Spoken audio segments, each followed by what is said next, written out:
Hello and welcome to a StarCraft 2 commentary. I'm your host, IQ, and today's matchup we have Black Knight and Nightlinger. So yeah, they both have Knight. Technically they have Knight in their names. But anyway, this is going to be a bronze, helping out the Bronze League. Just another one. So we have a good friend of mine, Black Knight. I got that from, we are good friends from Steam. We've played some other games like Killing Floor and all that razzmatazz. So I'm here to help out both of these players. Now, what we're going to be seeing here is straight up units versus technical units, and exactly why you shouldn't necessarily use technical units that are too far out of your reach. You can't necessarily use effectively, although really good players can. That's why they use them all. That's why they make a mixture of both. But in the Bronze League, it's mostly about just gathering up an army and then just deathballing the person with what you've got. Now, I see you've seen this. This is really good. I bring in this Overseer here. Overlord. It's not Overseer. And to have a scout at exactly what's going on. Now, he's coming down here to see what buildings there are and what's happening. But the main thing, this is good to have a look, because with a Protoss, he's not going to be able to get out anything to kill your Overlord as such right now. But the one thing that you want to look for is the gas timing. Even in bronze, the gas timing can tell you a lot about what the person's doing. As you can see right now, before the gate has even finished, he's grabbing a gas, and you'll be able to see. I'll show you Black Knight. He's able to spot that, whether or not if you're actually able to tell, if he's actually paid attention to that. That can tell you there's really early gas. He's probably going to go for a really quick cybernetics core somewhere along here. Make a wall off cybernetics core with his zealot to complete the wall off, and then probably go a 4 or 3 gate push rush. But you really need to sort of utilize that. See what Nightlinger could have done is use this gas first, because he saw the Overlord had moved down here and that he could have spot that. So you want to hide everything you're doing for as much as you possibly can from your opponent. So whether you can use this one first, and he wouldn't have seen that, he would have used that there. He would have used that gas. So anyway, we're going to go over to my friend Black Knight. And as you can see, he's going to be bringing out some Zerglings here.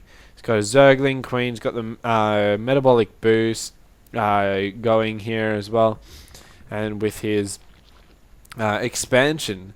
Now, there is something that I would like to point out. First off, this is a few too many Zerglings.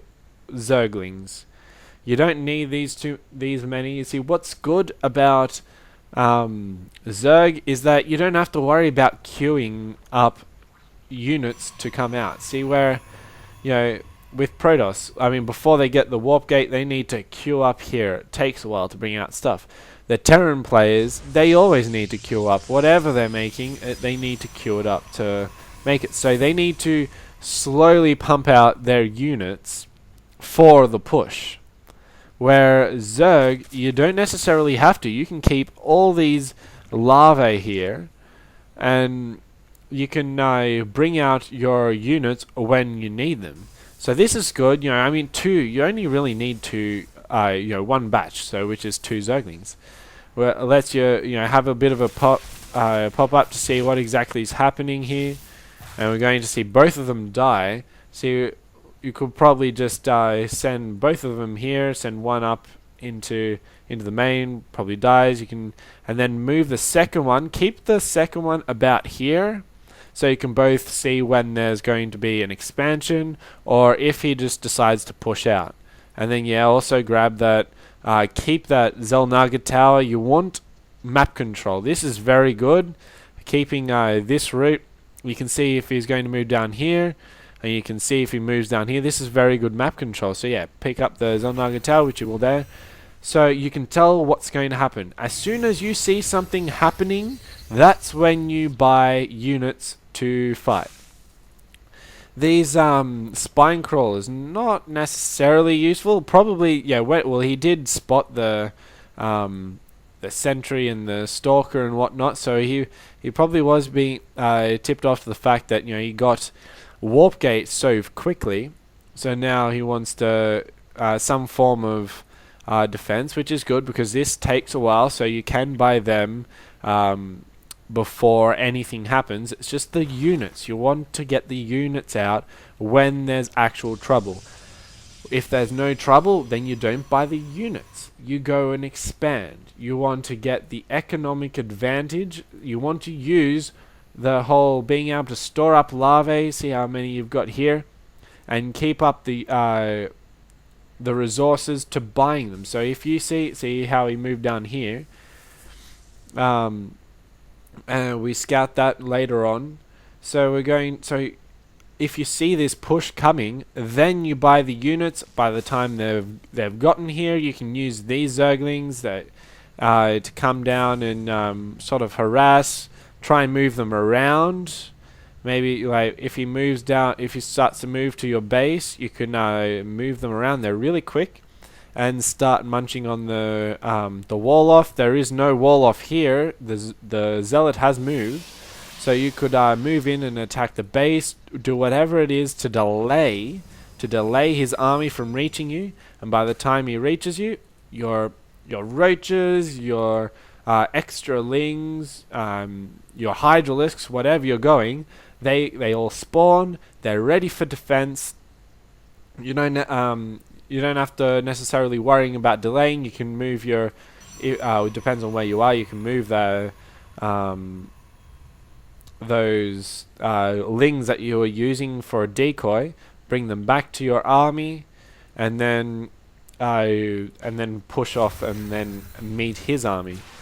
So you really want to do that. Pretty much, you want to be able to spend all your resources in getting an economic foothold above your opponent.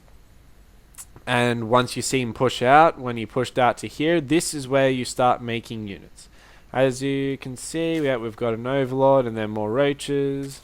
What else? Yeah, we've got quite a few more overlords. It is really hard to to get supply blocked. Sorry, it is easy to get supply blocked. It is hard to keep your overlords ahead.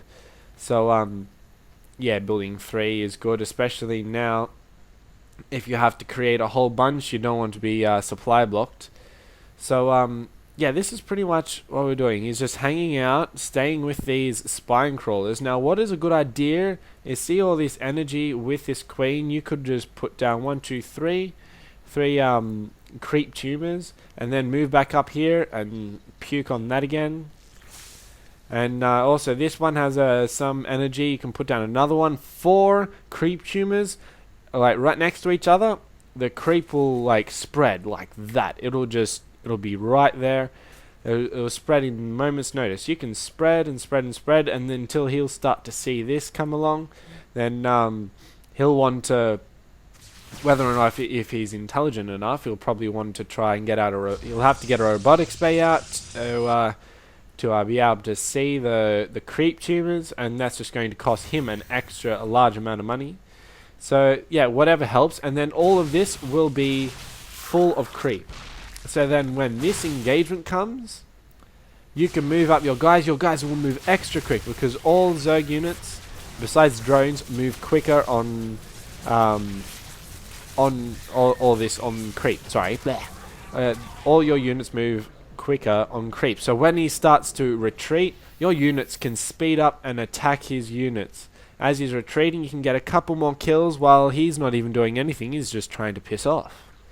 And also, when you're trying to go for a counter attack, that's if you want to. If he overcommits, he didn't necessarily commit too much with that attack. So counter attacking isn't entirely the best idea, which is good. He did not attack. See, if he moved out, see if Black Knight moved out his army, then you to fight his, then you may see a different outcome, because we do have these 3 spine crawlers here, and we had these 2 just pop up just after the battle had finished. And so yeah, we will see, we don't have these 3 spine crawlers doing damage, so we will see a different outcome. Now this is what I was talking to you about before at the start of the game, is about technical units. These are technical units, something like a High Templar. They don't attack, they don't have any normal attack, they have very low health and shields, but what they do is their Psionic Storm. These are very helpful, they do a lot, they do good damage in an area. They're really good for destroying armies where, you know, people just mass up amounts of, you know, roaches, hydras, marines, whatever. That's what you use for. This is a good way to move, but being bronze is not necessarily a good idea. With this Overseer, we'll probably be seeing a Nidus Worm. I saw, yeah, as you can see, there's a Nidus Worm in the production tab. There it is. We'll be moving in for that. But being bronze, you want to use something that you know how to use, that you've practiced and practiced and practiced. Go fight some medium bots where they just do that. They just build up a mass amount of army and then just send it to you, pretty much. So this is a really good way to train up your High Templar. He's already moving out a bunch of workers, probably for his expansion. His very late expansion here.